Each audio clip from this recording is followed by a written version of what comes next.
Hello, hello, hello, hello, hello, hello, hello. We're going to let it build an audience. You guys who are on now, please go and share. Swipe to the right and hit the share button. Hit the invite friends and just invite everybody on your friends list, please. We're going to talk about starting a nonprofit organization today.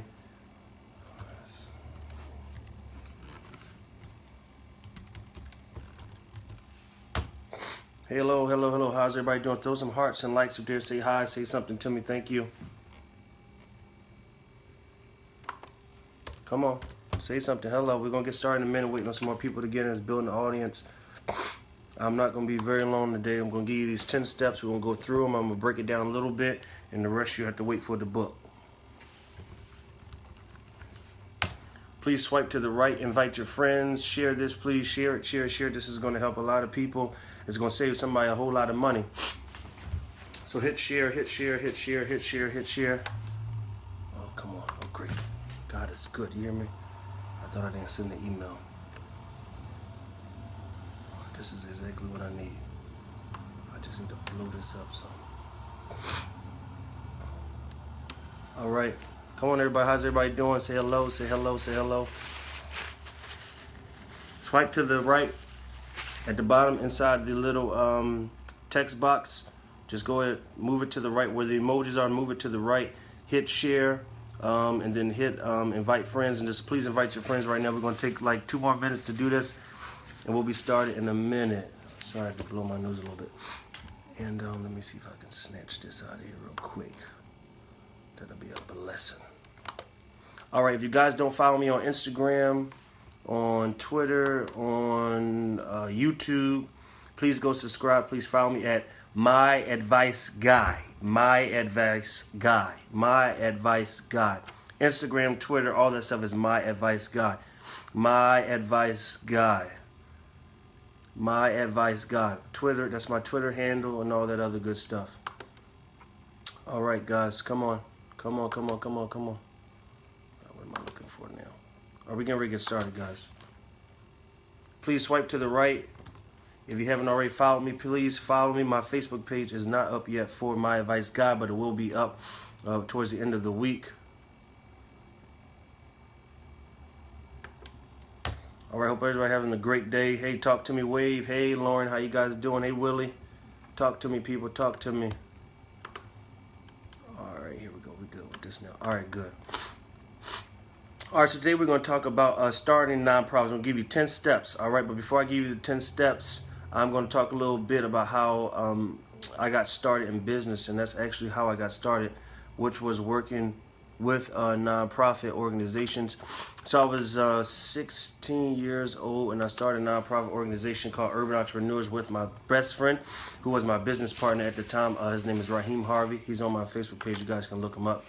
He should be running for office soon, some kind of public office. But anyway, so we got started. So what we did, we saw a need, and we were like, yo, dude, how many people, are like, he was like, how many people you think are like us that want to start their own business but don't know how to do it? So basically, our nonprofit was called Urban Entrepreneurs. And basically what we did was we took people, teenagers, kids, our age, and we went to different seminars, and we gave them trainings, we gave them outings where they could shadow people who were in their field or who were doing what they wanted to do. And we were giving them these tools. I mean, we did this in high school. We did not go through as far as having a 501c3, but we were able to take at least 60 students away out of the state without parents being with us. I think we had maybe 2 chaperones went with us, whatever the case may be, but it was significant at the time because we were still in high school. We're still in high school. I was 16, he was 17. I was a sophomore, he was a junior, and I mean, we were moving. I mean, we were on platforms for senators, Shirley Kitchen, Vincent Hughes, Curtis Thomas, Rep. Curtis Thomas, Janie Blackwell, all these people we had plugged with, Dwight Evans, all these people we were working with because we had a cause and we were real passionate about what we wanted to do. So we started this organization, and it's called Urban Entrepreneurs. A lot of people that maybe even common may have been in the organization at the time was in Roxborough High School. So we started a cafe in the school, which was our income stream for the owners being, and for the organization as well, because we used some of the money to help the organization. But we got started with that, and basically what we wanted to do was we wanted to give these people, like, if they needed business plans, they needed patents and things like that. We wanted to connect them to individuals who were already in their field, like music. I think somebody started a sneaker company, like designing sneaks or something, and somebody else started a DJ company, which was DJ Aki, of course, and somebody else had a graphic designs company, which is Three Face Media. His name is Christopher Williams, my boy. So he started his. That's what happened. So out of our little idea of helping people, me and Raheem Harvey were able to develop a nonprofit organization that functioned like one. We did not get a 501c3, but we had massive success without it. And that's what I want to talk to you guys today about. So the first thing I'm going to do is, once again, please swipe to the right, share this. Please add me on Twitter, Instagram at My Advice Guy. Instagram, My Advice Guy. All my social media is My Advice Guy. My LinkedIn is J Demetrius. Okay? All right, so number one, I'm going to give you all the steps. You guys need pens and papers when you watch me. You need pens and paper. I'm about to change your life. I'm about to save you money, and you need pens and paper. I'm not just wasting my time or investing time in just any old body. I'm investing time in people who are movers and shakers. That's right. See, that's right. Yeah, you are a mover and a shaker. You are doing what you set out to do. Now, okay, so number one, you have to identify your cause. Okay, so now your cause, and you say, well, what is that? So identifying your cause is the issue. For us, like I said, our issue getting started was that we saw a need, that there was no one talking to us about people who wanted to start a business, people who wanted to, get a product out. There was nobody talking to us, even though we were still in high school. So what? We had ideas, we had desires that we wanted to get out, but there's nobody had any kind of, tools that could help us, or materials that would actually give us hands-on experience. So number one, identify your cause. Number two, identify your story. Now this is why you are doing what you're doing. All right. Number three, build data. Okay. Number four is mobilize your mission. Number five is develop working relationships. Number six is develop bylaws. Number seven is select board members. Number 8 is develop a sustainability plan, okay? Now I'm going to go through some things that we didn't even have when we got started, but through my years of working, not only through Urban Entrepreneurs, but with, Youth for Change and some other nonprofit organizations that I were able to help and assist. I'm even building one right now with Rochelle Singleton. Her organization is called Again Ministries, all right? Number 9 is going to be file for, let me change that, praise God, because I didn't spell that right. File for your 501c3. And number 10 is host your first benefit dinner banquet. All right. So I'm going to go through these again at the end, but right now I'm going to start off and giving you what each one means a little bit, because I got a book coming out on this, so you guys will be able to purchase the book, get the book. Just keep your eyes out for different materials that's going to come up. If you can't watch this whole video now, you can go back to work or whatever you got to do, and then check it out later on, because it's going to go to YouTube. Okay, so number 1, identify your cause. Now this is simple. Now I don't need to spend a whole lot on this. This is like, you see somebody in your family died from heart disease. Now you want to start a heart disease organization. That's it. Identify your cause. What is the cause that's going to really be the sum total of your organization? Now, your mission is really the purpose or what you're going after by starting the organization, but your issue or your cause is the thing that prompted you to do this. Okay? So now, number 2, identify your story. Now, this is easy as well. If you do not, listen to me. Are y'all listening? Put a like up there if you listen to me. If you do not have a compelling story, don't start a nonprofit organization. Don't do it. Just because there is a need does not mean you can up and start something. Who's going to support that? There's nothing, because here's the thing, there's nothing in you driving you to the point of getting this thing to fruition, making this stuff come to pass, building this to be a real organization. You can't, I mean, so many people have these makeshift opportunities and makeshift things they want to, stuff that is just fraudulent. You can't do that just because you up and one day something hurt you and now you want to help abuse people. No, did you get raped? No, but I know a lot of people that did. Well, your story is not compelling enough to even sustain you. How is this going to sustain you as well as get money, as well as help people? How is that going to happen? It's not going to work. So now, were you abused? Yes or no? That's what's going to get your organization to the top. And this is your difference maker. This is what's going to make your organization different. Your story is going to make your organization different. If I was to start a nonprofit right now, I would start it for young black men who are in single parent homes. Why? Because I was a young black man in a single parent home. I relate to that. My story, my passion behind that will be real and it will be believable. Okay, so that's number 2. All right, so let's go to number 3, build data. Now, some people are going to get on here who may have been building organizations and whatever longer than I have and may disagree with me with some of these points I'm going to give you. But if you listen to me, you will not have a money issue. If you listen, see, I'm a money man. What you have to understand about somebody like me, everything I'm doing is to do 2 things. It's to save you money, but to make you money. Do you understand?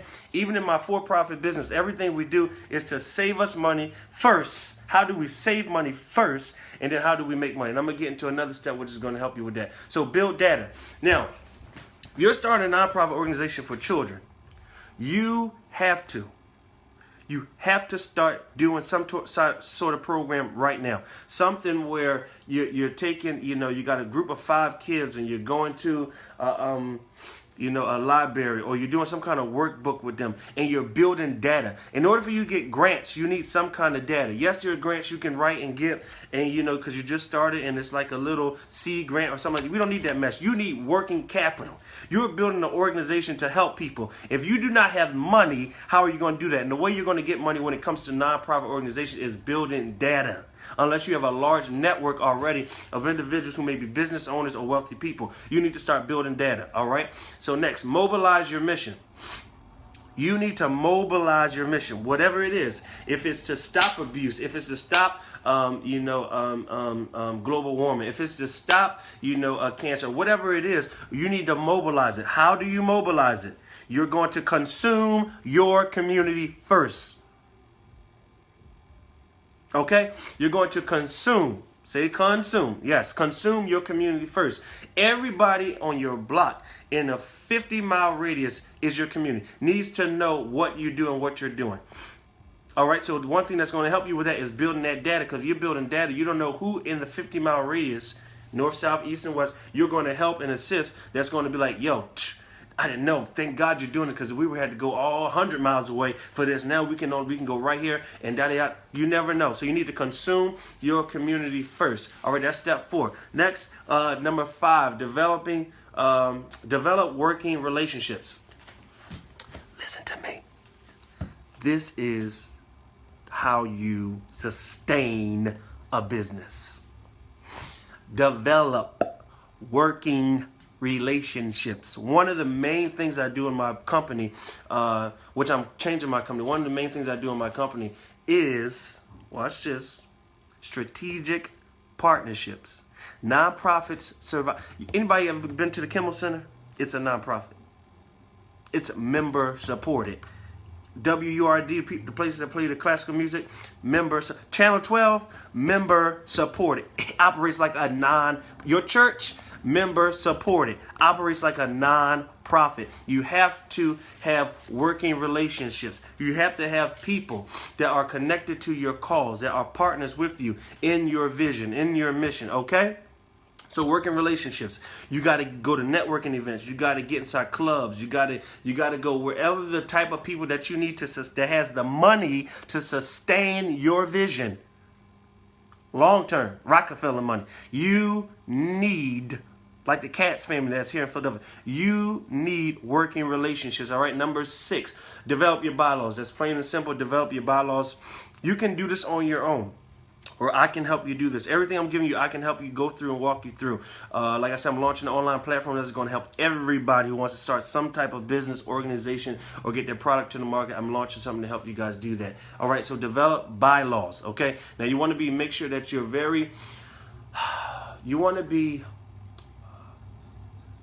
careful. This is very important because this governs your organization. Bylaws are going to set the tone for how your business operates. how your nonprofit operates, what your chairman can do, what the trustee can do, what the members or partners can do. The chapters are going to, or if you're going to have chapters, can somebody extend it? What's going to happen? So that's the only way is in your bylaws, all right? So I do advise you to meet with somebody who is very well versed and skilled at developing bylaws, or get you a lawyer, okay? Lawyers cost a lot of money, but if you get somebody like myself or a consultant that can walk you through it, you can get it done. All right, you can do most of this yourself, but you have to be very focused and stay focused. All right, number 7, select your board members. Listen, do not select anybody who is controversial towards your vision. Don't do that. There's one thing between being controversial towards different issues, or being against the grain, being different. That's one thing. But being controversial according to your vision, why the hell would you want them on your board? They're going to fight you every step of the way. You don't want that. Now, what you do want is people who have difference in opinion, because you do not know everything, and you need people that will bring different ethnicities and bring different views. You don't need somebody, though, that is going to be controversial according to your vision. Okay? So don't do that. If you have an organization for gay and lesbian people, and this person is totally on the right, like I'm against it, you do not need them on your board. They will hinder your production. Do you understand? All right. Now, please invite people. Swipe to the right and invite people. All right. So selecting board members, the first thing you want to get board members, but you want to vet them. I don't care what degrees they have. I don't care how smart they are. I don't care what they've done in the past. You need to vet them. You need to ask them a series of questions. What is your perspective? Because people change and their perspectives change, and life changes people. So you need to vet them. Number 2, like I said, they need to agree with your vision, or their qualifications should be much different from yours. If you have an educational background, I mean your degrees, your working careers in education, theirs need to be in finance. Theirs need to be in marketing. Theirs need to be in agriculture. I don't care what the organization is. You need to hit every spectrum, and your governing board need to be or should be individuals who have different perspectives than you do, as it pertains to life and their experiences and their qualifications and their degrees, okay? All right, let's go back. All right, should be driven in 2 areas. The people that you select for your board should be driven in 2 areas. Number 1, your mission. They should be mission driven. These should be individuals that you can say, hey, I want you on my board. And when they get with the vision, they are going to drive with you. They're not going to turn the car. If you're on a motorcycle and you turn it right, they going left. Y'all both going to die because somebody getting thrown off. You don't want that. You want individuals on your board who are mission driven, who don't necessarily have to get paid $5,000 and $500 a month and this every time they have a meeting. You need people that say, look, I'm for this vision. Look, on their spare time, they're sending out emails for you saying, look, here's an opportunity for you to get in front of 15 people to talk about the vision of the organization. That's what you need. You need individuals that are going to drive for you when you are not driving in the direction where they have connections. You need people who are mission driven. All right.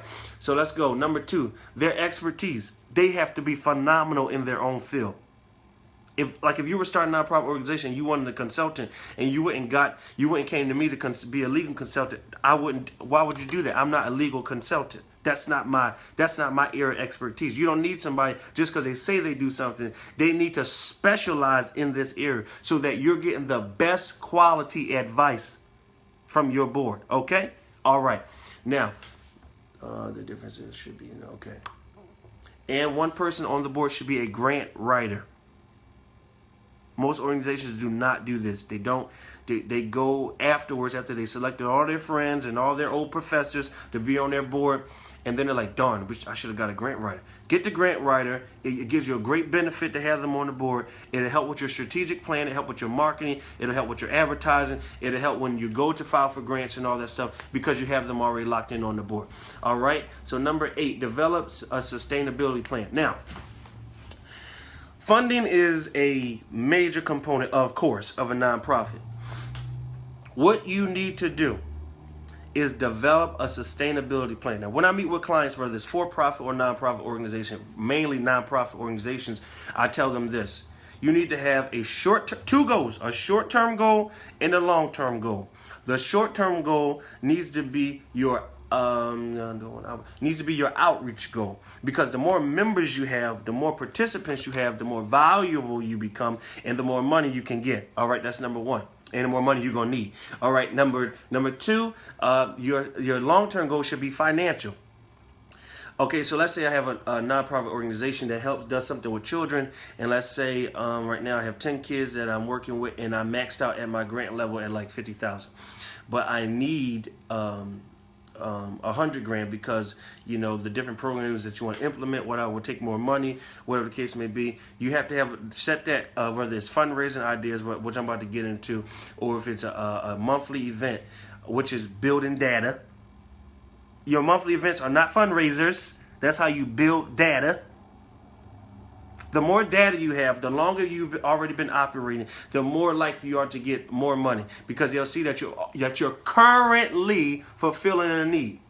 Okay, that you're currently fulfilling a need. All right. So the first goal is short-term goal, which should be financial. Which should be outreach, meaning get more people, being in the face of the public, consuming the community. Number two is financial, reaching along, whether it's $100,000, if you need donations to be at $200,000, whatever the case may be, you can do that. All right, so that should be your long-term goal.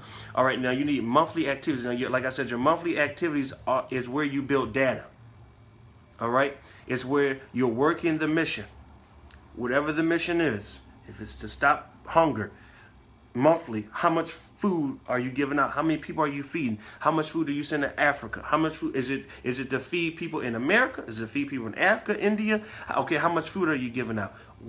Who's distributing it? Where is the food coming from? So your monthly events and your monthly income, whatever's coming in from, whether it's from members supported, I'm giving it to you now, or if it's through donations or gifts or whatever you want to call them. All right, tithes and offering, I don't care, whatever it's called. Number 9, this is where you want to file for your 501c3, because now I know, and you know, that you are now serious about an organization. You've gone through seven steps already, 7 to 8 steps already to building this organization. You got data, you got your board, you got your bylaws, you have your sustainability plan, you know your marketing plan, you know your niche. You've kind of worked out the kinks in your vision, so you know exactly what you want to do. Now this plan should take you, what I'm giving you, these 10 steps should take you about 1 year. Take 1 year. I don't care if you already got the money up for the 501c3 right now. Put it in the bank. Don't touch it. 1 year. All right? 1 year this should take you. All right, file for your 501c3. Get somebody that can do that for you. If you don't want to do it on, you can do all things on your own. But if you do not, you can hire me to do that, or I can send you to somebody that can help you do that. Okay? All right. Now, file for your 501c3 costs about, let's say, $1,300. All right? That's filing. That's all the stuff you got to do with articles and all that other stuff. Okay? Next, is number 10. This is the last one. Host your first annual benefit dinner. Now, this is where you're going to make the money. This is your you're going to get grants and stuff, but this is where you're going to get like that bonus money that will be able to come into the organization and to take care of, whether it's expansion, whether it's new programs to underwrite. This is where you're going to do it, at this benefit dinner. But you're only going to be able to do this benefit dinner if you have done let me make sure I get the number right. Okay. Number 5. All right. So it's 5 back for you to get 5 ahead. Okay, so in order for you to do number 10, you have to do number 5, which is develop strategic relationships, strategic partnerships. All right, working relationships where you work with different organizations, and when you need something printed, do you have a printer that can print for you? These are the things you need to work on. Okay, number 10. All right, yeah. So first benefit. Now this is where you're going to ask for donations like $1,000 and $10,000. And when I had urban entrepreneurs, we got tens of thousands of dollars. We were in high school. I had no experience. I walked into when they had them Quiznos at the time. We walked in there and said, "Look, we're doing a breakfast for this, this, and that, and we need $50 to buy the tickets." And we're going right. We walked there, brought the tickets, walked back to the print shop, and got the tickets printed. That was our first breakfast we had. The second thing we did, we went to Shirley Kitchen and said, "Look, we want to take a couple of students and we want to do this with them." She gave us $1,000. Then we went back. We said, "Well, we need a grant so we can do this, this, and that. It's going to cost us $30,000 to take 60 kids to a retreat center." She got the money for us. We were able to get all these grants and underwrite all these bills. Amazing. Do you hear me? We had no 501c3.